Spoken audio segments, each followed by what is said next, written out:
Our daily reprieve is based, contingent on the maintenance of our spiritual condition. Here we do have some control. We can hit our knees and pray, ask for direction on how we can best serve Him and others. When we do, we are placed in a position of neutrality when it comes to liquor. Recoil as if from a hot flame. We are not tempted. It does not matter to us. He removed it from us, and we happily follow directions. It is the easier, softer way of living. Our selfishness is replaced with selflessness. We're going to start with the Serenity Prayer, and then we'll go into the daily reflections. If you or someone you know are questioning yourselves about whether or not you're an alcoholic or whether they are an alcoholic or drug addict, reach out. We can help you. You don't have to do it alone. God, grant me the serenity to accept the things I cannot change, courage to change the things I can, and the wisdom to know the difference. Grant me patience with the struggles that take time, an appreciation for all that I have, tolerance of those with different struggles, and the strength to get up and try again, one day at a time. October 14th, a program for living. When we retire at night, we constructively review our day. On awakening, let us think about the 24 hours ahead. Before we begin, we ask God to direct our thinking, especially asking that it be divorced from self-pity, dishonest, or self-seeking motives. Alcoholics Anonymous, page 86. I lacked serenity. With more to do than seemed possible, I fell further behind, no matter how hard I tried. Worries about things not done yesterday and fear of tomorrow's deadlines denied me the calm I needed to be effective each day. Before taking steps 10 and 11, I began to read passages like the one cited above. I tried to focus on God's will, not my problems, and to trust that He would manage my day. It worked, slowly, but it worked. We came for our drinking. We stay for our thinking. We didn't know the Alcoholics Anonymous program would provide so much joy and happiness for us, peace and calm. We only wanted to stop drinking. The miracle is in our design for living that changes the way we think, which leads to a sane mind. The inability to think straight kept us on the hamster wheel of drinking, remorse, swearing off the booze, forgetting how bad it was, drinking again, rinse and repeat.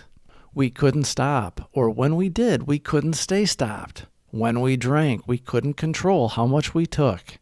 We were powerless. Feeling comfort in the rooms of AA, where we heard others share how we felt, worked for a while to keep us free from the drink. By working the steps, we admit our powerlessness, find a power greater than ourselves to rely on, and decide to turn our will and life over to His care.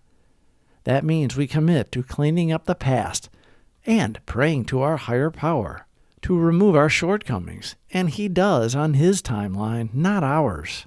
We are not in charge. We let Him drive the bus because we know He is the power and will do for us what we could not do for ourselves. We ask for help in the morning and throughout the day. We thank Him at the end of the day for another day of progress and sobriety.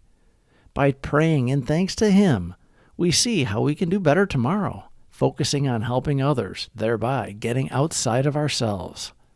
What used to be the hunch or the occasional inspiration gradually becomes a working part of the mind.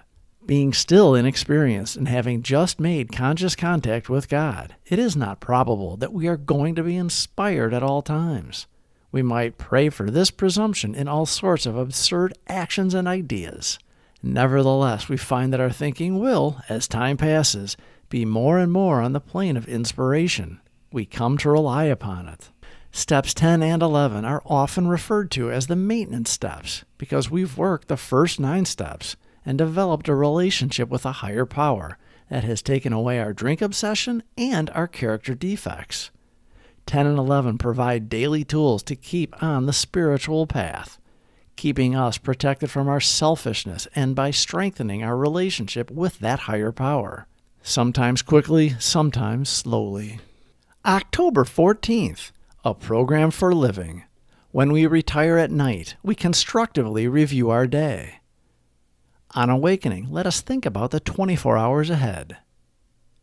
Before we begin, we ask God to direct our thinking, especially asking that it be divorced from self-pity, dishonest, or self-seeking motives. Alcoholics Anonymous, page 86. I lacked serenity.